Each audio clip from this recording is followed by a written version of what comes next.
Que como primera pregunta tenemos, ¿cómo percibe la situación de los derechos humanos en México en la actualidad?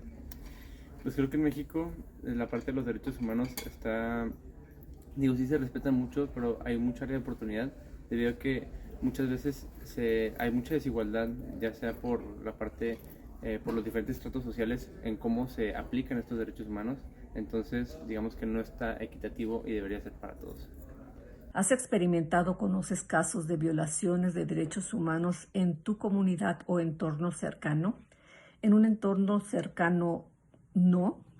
Sin embargo, desafortunadamente son todos los días las noticias en medios de comunicación de desaparecidos, de muertos, de violencia en todo territorio mexicano.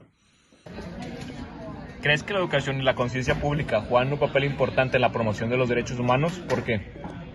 Bueno, yo creo que sí, porque desde que somos pequeños, en nuestra infancia, pues es muy importante la educación que tenemos tanto en la escuela como en la casa, para, pues, dependiendo de la calidad y así, pues ir conociendo los derechos humanos y también lo que vivimos a nuestro alrededor. Yo creo que si tenemos una buena comunidad o crecemos en una buena comunidad, pues vamos a desarrollar y vamos a entender con una mejor como perfección, pues cuáles son y qué cosas pues dañan los derechos humanos y qué cosas son los derechos y cómo beneficiarlos. ¿Cuáles crees que son los derechos humanos más consolidados en México y en el mundo?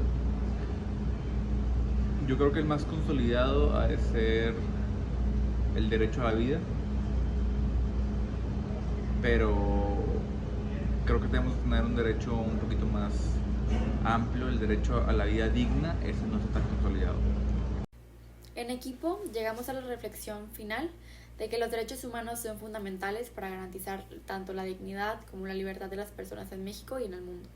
Algunos de los derechos que más están consolidados en México y en el mundo es el derecho a la vida, porque es el derecho humano más fundamental, o al menos ha sido así considerado, y también el derecho a la igualdad y no discriminación.